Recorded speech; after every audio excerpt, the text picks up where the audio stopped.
Melur Rusia tuding Ukraina larang warganya dievakuasi saat gencatan senjata diberlakukan.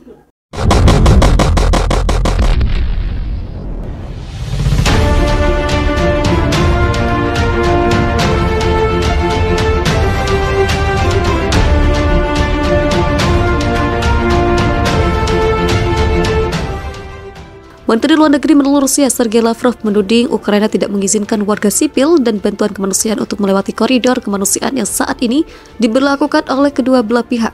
Kami telah diberitahu oleh Republik Rakyat Donetsk, otoritas Mariupol menolak memberikan kesempatan bagi penduduk untuk pergi dan bantuan kemanusiaan untuk masuk melalui koridor kemanusiaan yang diberlakukan militer Rusia.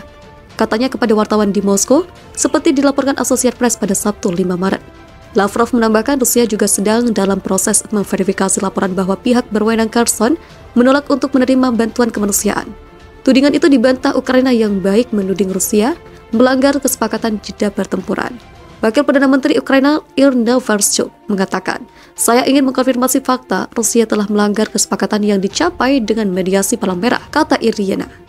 Pada pukul 11.45 Federasi Rusia mulai menembaki Volodymyr dengan senjata berat. Paparnya, seorang pejabat tinggi dari kantor Presiden Volodymyr Zelensky mengatakan penembak terus berlanjut di Mariupol dan daerah wilayah sekitarnya. Vereshchuk menambahkan pertempuran sedang berlangsung di sepanjang koridor kemanusiaan Mariupol di Zaporizhia. Dia mendesak Moskow untuk menghentikan penembakan dan menghormati perjanjian gencatan senjata. Sergei Lavrov juga mengomentari pidato Zelensky baru-baru ini kepada para pemimpin NATO dan menuduhnya mengandalkan mereka untuk menyelesaikan konflik daripada negosiasi. Jika dia begitu putus asa, NATO tidak membantunya seperti yang dia harapkan. Apakah itu berarti dia mengandalkan penyelesaian konflik dengan cara melibatkan NATO dan bukan melalui negosiasi, kata Lavrov.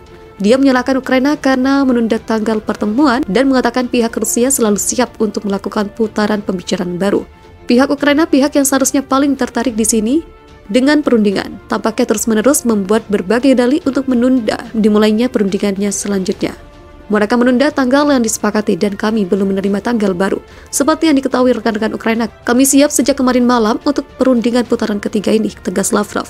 Apa yang awalnya tampak seperti gencatan senjata pada hari Sabtu dengan cepat menjadi berantakan dalam beberapa jam. Setelah pejabat Ukraina mengklaim Rusia melanjutkan penembakan, Kementerian Pertahanan Rusia sebelumnya menyetujui rute evakuasi dengan pasukan Ukraina untuk Mariupol dan Volodymyr.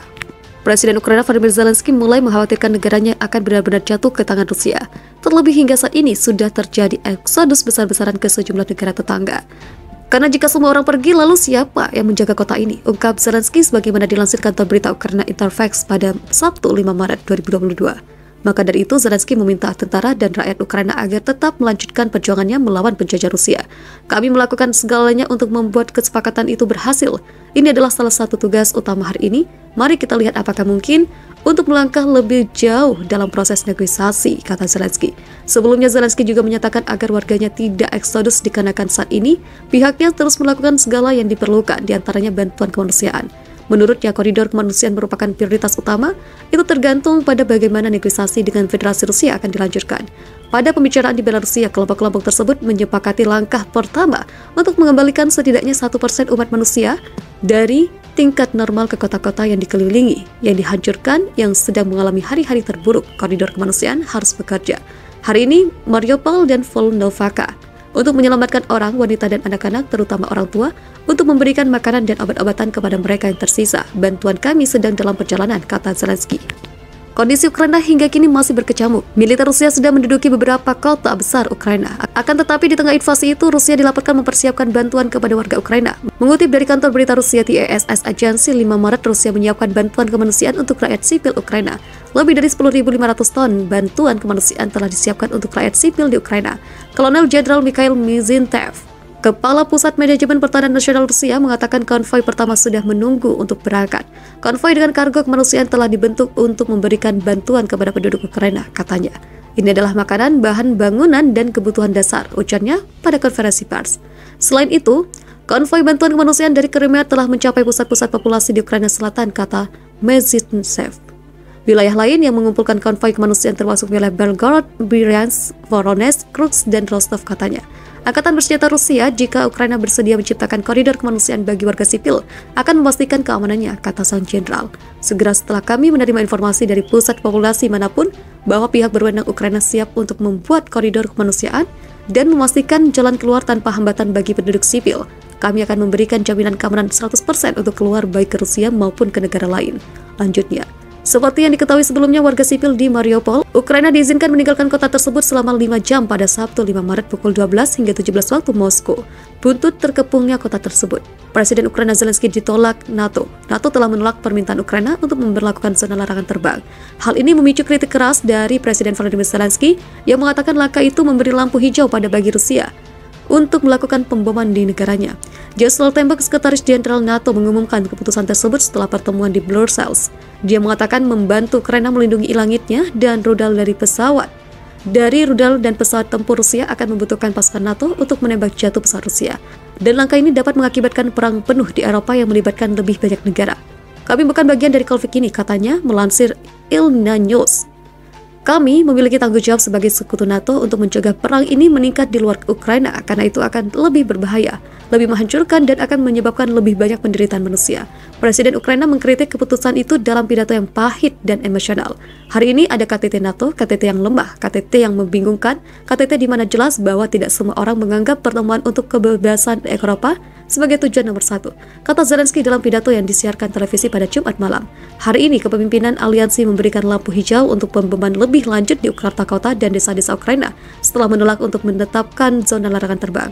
Rusia menginvasi Ukraina melalui darat, laut, dan udara pada 24 Februari, menyebutnya sebagai operasi militer khusus yang bertujuan untuk mengusir neo-Nazi untuk memerintah negara itu. Serangan 9 hari telah menewaskan dan melukai ribuan orang, yang mengirim lebih dari 1 juta orang mencari perlindungan melintasi perbatasannya. Zelensky mengatakan NATO sekarang memikul tanggung jawab atas kematian di Ukraina. Semua orang yang mati mulai hari ini juga akan matikan Anda, karena kelemahan Anda, karena kurangnya persatuan Anda, katanya. Menteri Luar Negeri menelu Rusia Sergei Lavrov menuding Ukraina tidak mengizinkan warga sipil dan bantuan kemanusiaan untuk melewati koridor kemanusiaan yang saat ini diberlakukan oleh kedua belah pihak. Kami telah diberitahu oleh Republik Rakyat Donetsk, otoritas Mariupol menolak memberikan kesempatan bagi penduduk untuk pergi dan bantuan kemanusiaan untuk masuk melalui koridor kemanusiaan yang diberlakukan militer Rusia. Katanya kepada wartawan di Moskow, seperti dilaporkan Associated Press pada Sabtu 5 Maret.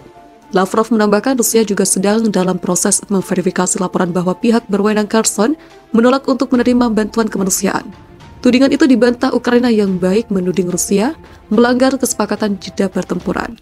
Wakil Perdana Menteri Ukraina Iryna Vereshchuk mengatakan, "Saya ingin mengkonfirmasi fakta Rusia telah melanggar kesepakatan yang dicapai dengan mediasi Palang Merah," kata Iryna. Pada pukul 11.45 Federasi Rusia mulai menembaki Volodymyr dengan senjata berat, paparnya. Seorang pejabat tinggi dari kantor Presiden Volodymyr Zelensky mengatakan penembak terus berlanjut di Mariupol dan daerah wilayah sekitarnya. Vereshchuk menambahkan, pertempuran sedang berlangsung di sepanjang koridor kemanusiaan Mariupol di Zaporizhia. Dia mendesak Moskow untuk menghentikan penembakan dan menghormati perjanjian gencatan senjata. Sergei Lavrov juga mengomentari pidato Zelensky baru-baru ini kepada para pemimpin NATO dan menuduhnya mengandalkan mereka untuk menyelesaikan konflik daripada negosiasi. Jika dia begitu putus asa, NATO tidak membantunya seperti yang dia harapkan. Apakah itu berarti dia mengandalkan penyelesaian konflik dengan cara melibatkan NATO dan bukan melalui negosiasi, kata Lavrov. Dia menyalahkan Ukraina karena menunda tanggal pertemuan dan mengatakan pihak Rusia selalu siap untuk melakukan putaran pembicaraan baru.